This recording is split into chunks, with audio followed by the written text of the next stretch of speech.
este tercer domingo de Adviento, la liturgia de la Iglesia invita a la alegría.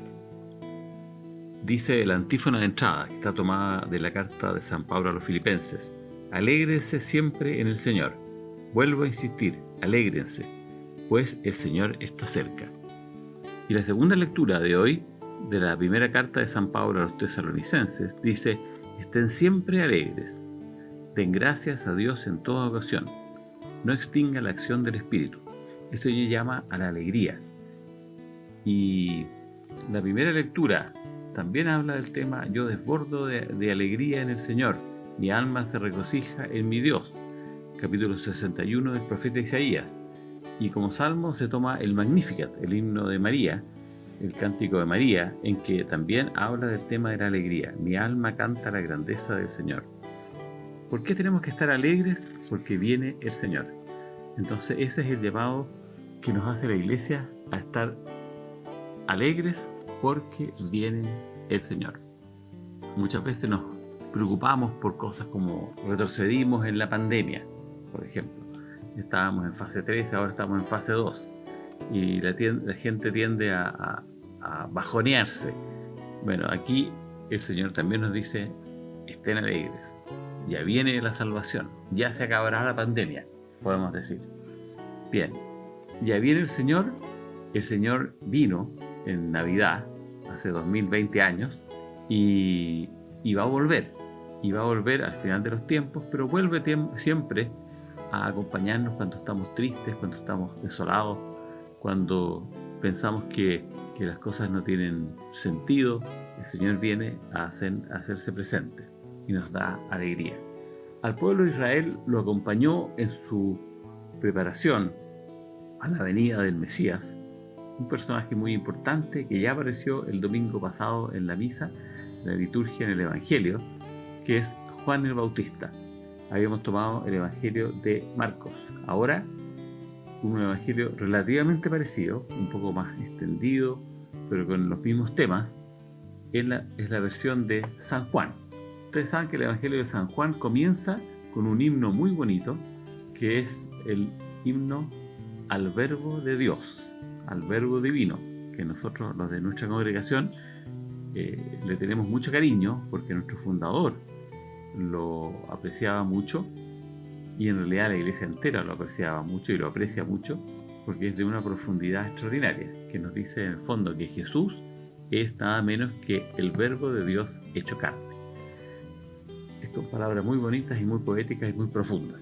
Bien, ese himno, que ocupa los primeros 18 versículos del Evangelio de San Juan, en realidad tiene como unos paréntesis en que no se habla tanto de la palabra, del verbo, en griego el logos, sino que habla de Juan.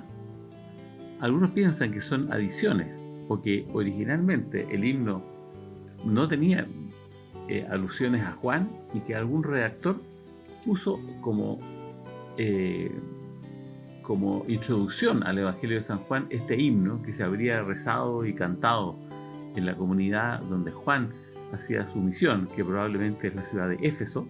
Entonces, que a alguien se le ocurrió poner este himno, como quizás compuesto por el mismo Juan, como introducción al Evangelio. Pero después a alguien también se le ocurrió, un redactor posterior, poner algunas alusiones a Juan en la mitad del himno. En realidad no calza demasiado, cambia un poco el tema, pero igual quedó muy bonito. Bien, ahora la liturgia del Evangelio que acabamos de leer toma justamente los versículos 6 a 8 del prólogo, que se refieren justamente a Juan, y los pone ahí. Y después continúa con el relato que va desde el versículo 19. En realidad calza bastante bien. Entonces muchos de los exégetas, de los estudiosos de la Biblia, dicen que probablemente el Evangelio de San Juan empezaba como así está aquí. Dice: apareció un hombre enviado por Dios que se llamaba Juan. Vino para dar testimonio de la luz. Él no era la luz, sino testigo de la luz. Y ahí sigue con el versículo 19. Este es el testimonio que dio Juan, cuando los judíos enviaron sacerdotes y levitas desde Jerusalén para preguntarle: ¿quién eres tú? Y ahí comienza el tema. ¿Quién es Juan? Ese es el tema. Bien, entonces aquí viene la pregunta que se le hace 3 preguntas. Y dicen, ¿quién eres tú?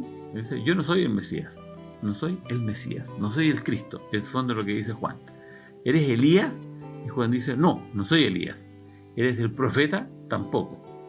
Bien, ¿a qué se refieren todos estos títulos? Bien, la palabra Mesías, que eso lo he explicado muchas veces, es una palabra hebrea que significa literalmente ungido, con N, ungido, del verbo ungir, recibir una unción. A los reyes, cuando se les consagraba, cuando asumían el poder, por ejemplo, había muerto el papá, que era el rey antiguo, el rey viejo, asume el príncipe, asume como rey, no llega y asume nomás, sino que hay una ceremonia, y esta ceremonia tenía una unción con aceite. Entonces, cuando se habla del ungido, del Mesías, se refiere a un nuevo rey.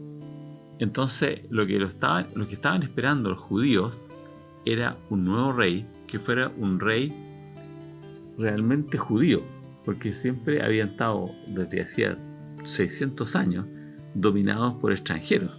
E incluso algunos reyes que tomaron bastante fuerza en esa época, como fue Herodes, no era judío, era de un pueblo vecino, de los edomitas, hijos de descendientes de Edom, que es el mismo Esaú. Es decir, no era descendiente de Jacob, sino de su hermano mellizo Esaú. Entonces eran como primos, no eran hermanos. Entonces no lo querían mucho a Herodes ni a su hijo. Entonces, cuando ellos esperan el Mesías, en realidad esperan un rey judío, descendiente de David, que venga a salvarlos de los enemigos de turno, que habían sido primero los babilonios, después habían sido los persas, después habían sido los griegos, y ahora en tiempos de Jesús eran los romanos. Entonces a eso se refieren las expectativas judías con respecto a la palabra Mesías. Bueno, aparece Juan predicando y la gente piensa que es el Mesías, y él dice, no lo soy. Después le preguntan, ¿eres tú Elías? Sabemos que el profeta Elías, que es muy notable en el Antiguo Testamento, es capaz de hacer grandes milagros. Bien, este Elías, el profeta, no murió, sino que fue tomado por un carro de fuego y llevado al cielo. Entonces la tradición es de que él volvería antes de los tiempos finales, antes de los últimos tiempos. Volvería como Mesías, eso no está tan claro, pero sí que volvería antes del final. Entonces le preguntan, ¿eres tú Elías? Y él dice, Juan Bautista dice, no lo soy. Curiosamente Jesús en otra parte dice, quizás no tan claramente, pero da a entender que Elías vino e hicieron con él lo que quisieron, y los discípulos entendieron que se refería a Juan el Bautista. Entonces, como que Jesús estaría enseñando que realmente Elías no es una reencarnación de Elías ni Elías mismo, sino que alguien con el espíritu de Elías apareció, y ese fue justamente Juan Bautista. Pero Juan no tenía conciencia, parece, de eso, sino que él dice, no soy Elías. Y después viene entonces la tercera pregunta, ¿eres tú el profeta?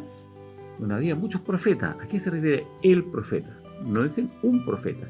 Todo el mundo reconocía que Juan era un profeta. Pero ¿a qué se refieren que con la pregunta, ¿eres tú el profeta? Se refiere a que Moisés, aparece en el libro del Deuteronomio, dice que al final de los tiempos aparecerá un profeta como yo. Entonces, cuando hablan de el profeta, se refiere a un profeta del nivel de Moisés, que era la más grande figura del Antiguo Testamento. Entonces, como que a eso se refería. Es también una figura que podríamos llamar mesiánica. Bueno, aquí Juan baja el perfil a las expectativas de su gente y les dice, yo no soy el profeta. O sea, no soy este profeta que Moisés anunció antes de morir. Entonces, ¿y quién eres?